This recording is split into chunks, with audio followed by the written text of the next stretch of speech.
Hello everyone. Now today we are going to discuss the solution of CSIR NET June 2020 or November 2020. Now today I have taken the question from multivariable. There are two questions asked in CSIR NET which is held on 26th November 2020. The question is very easy. Now the first question is कि f of xy is equal to x cube upon 2x square plus 2y square if xy is non-zero and 0 if xy is equal to 0.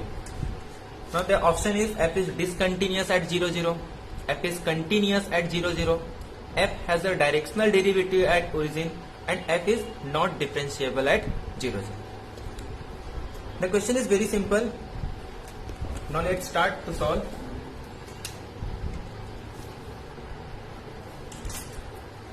Now f of xy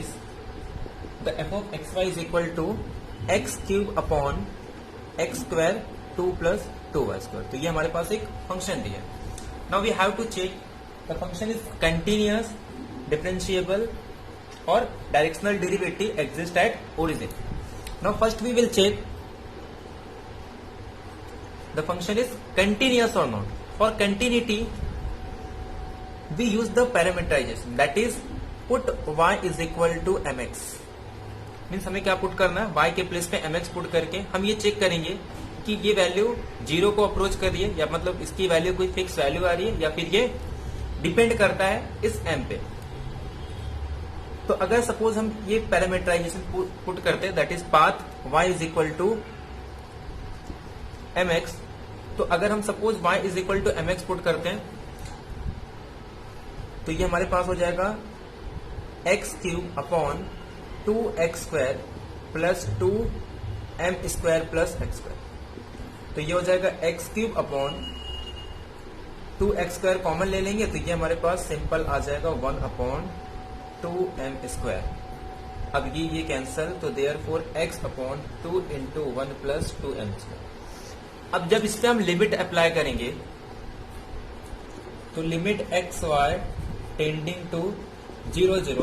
तो अगर हम एक path लेते हैं taking the path along y is equal to mx तो ये हमारे पास हो जाएगा limit x tending to 0 f of x y या फिर y के प्लेस पे क्या लिख सकते हैं mx. तो जब लिमिट अप्लाई करेंगे तो यहां पे देखो ये x बच रहा है. Now if you applying the limit x tending to 0, now this limit is 0. तो therefore clearly f is continuous at a origin. Means ये जो फंक्शन है वो कंटिन्यूअस है ओरिजिन पे. तो यानी कि जो पहला ऑप्शन है the first option is f is discontinuous at a 0 0 is discard. तो क्वेश्चन जो ऑप्शन ये कह रहा है कि f जो है वो डिसकंटिन्यूअस होगा ओरिजिन पे. तो therefore फर्स्ट ऑप्शन रॉन्ग हो जाएगा. तो f is continuous, ये ऑप्शन राइट. अब चेक करना है कि f has a directional derivative at a 0 0 और नॉट. डायरेक्शनल डेरिवेटिव के लिए क्या करते हैं, सिंपल हम limit h tending to 0 0 f of c plus h u minus f of c upon h. यहाँ पे u क्या है, here u is the direction and c is the point. तो किस पॉइंट पे चेक करना, ओरिजिन पे. तो ये हो जाएगा simple h tending to 0 f of h u minus f of 0 upon h. f of 0 की वैल्यू तभी हमने फाइंड की, इसकी वैल्यू कितनी हो जाएगी 0. तो सिर्फ हमारे पास limit h tending to 0 h u put कर देंगे तो ये हो जाएगा h u whole raise to cube h into 2 upon h into 2 x square है तो x स्क्वायर के प्लेस पे अब इसे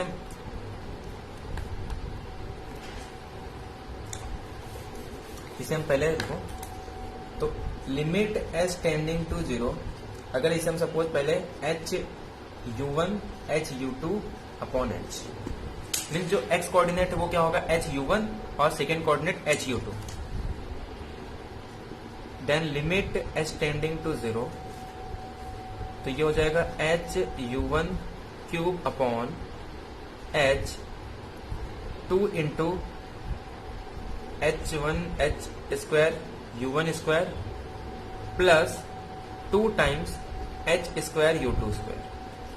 अब यहां से अगर हम एच स्क्वायर कॉमन ले लेंगे तो ये हमारे पास आ जाएगा लिमिट एच टेंडिंग टू 0, तो ये हो जाएगा एच क्यूब u1 क्यूब और यहां से ये H cube upon 2u1 square plus, और ये एच क्यूब कॉमन ले लेंगे तो ये क्या आ जाएगा एच स्क्वायर, तो ये 2u2 स्क्वायर, तो h cube cancel, we will get limit h tending to 0 u1 cube upon 2u1 square plus 2u2 square.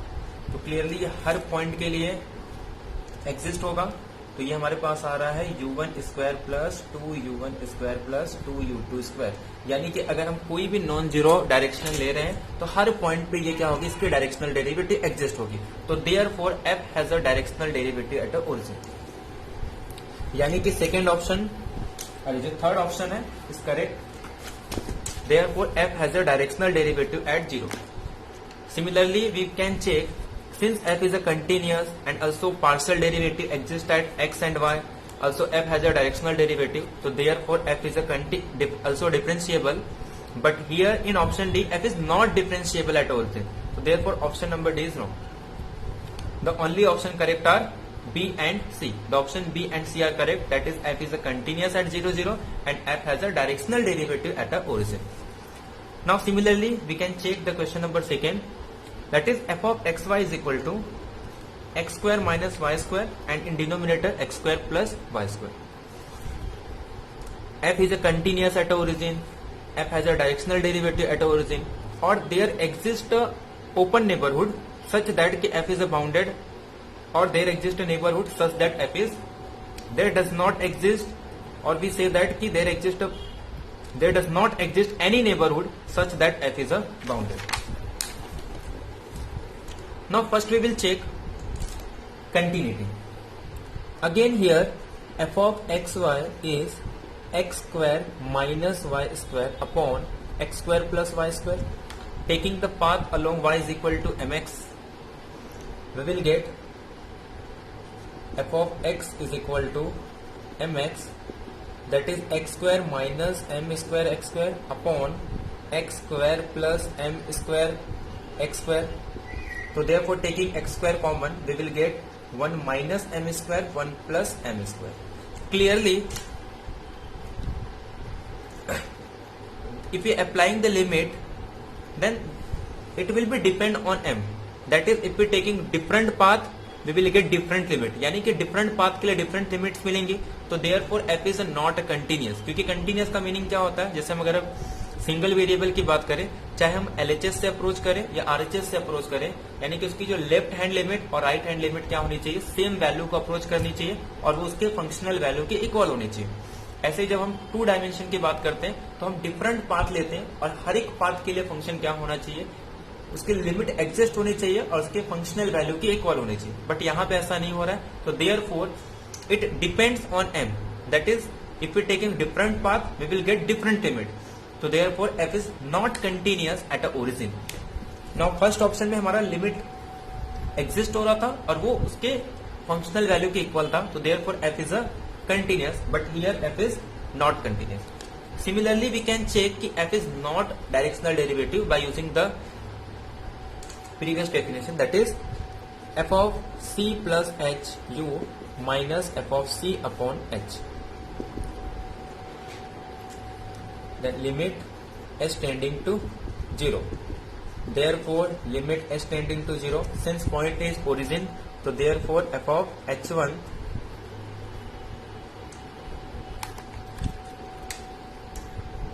f of h1 u1 h u2 upon h minus f of 0.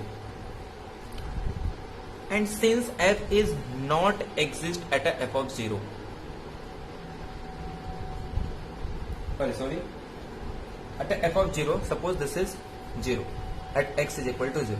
Now if we applying the limit, that is limit h tending to 0, f of h1 u1 h u2, that is h u1 square minus h u2 square, or h1 h square h square u1 square minus h square u2 square. Similarly, h square u1 square plus h square u2 square and this h. Clearly, if we taking the h common, we will get limit s tending to 0 h square u1 square minus u2 square upon h cube u1 square plus u2 square. So clearly this limit does not exist at origin, so therefore f does not exist a directional derivative as a 0. Means यहाँ पे at origin पे f के पास directional derivative नहीं होंगे, तो therefore origin पे function की directional derivative exist नहीं होगी, यानी कि जो ऑप्शन नंबर 4 थे ये भी यहाँ पे एलिमिनेट हो गया. तो देयरफॉर फर्स्ट ऑप्शन की f is a continuous at 0 0, f has a directional derivative, तो ये भी रॉन्ग हो गया. The option number 4 is also wrong. Clearly यहाँ पे एक there exist a bounded neighbourhood, क्योंकि अगर हम डायरेक्टली सपोज लिमिट अप्लाई करते हैं किसी एक को कांस्टेंट रखते, तो इसकी जो लिमिट आएगी, सपोज अगर मैं x के रिस्पेक्ट में देखूं तो इसकी लिमिट 1 आएगी, अगर y के रिस्पेक्ट में देखूं तो इसकी लिमिट -1 आएगी. यानी कि ये फंक्शन बाउंडेड तो है, लिमिट एग्जिस्ट नहीं हो रही है बट बाउंडेड होगा. तो that is there exist a neighbourhood such that की f इज अ बाउंडेड. तो therefore B option wrong, also C option is B option is right and only C option is wrong. That means there exists a neighborhood such that f is a bounded on that interval. So therefore the option number only B is correct. And in question number 1 the option number B and C are correct. I hope you enjoy the lecture. Now we will meet in a next lecture. Thank you very much.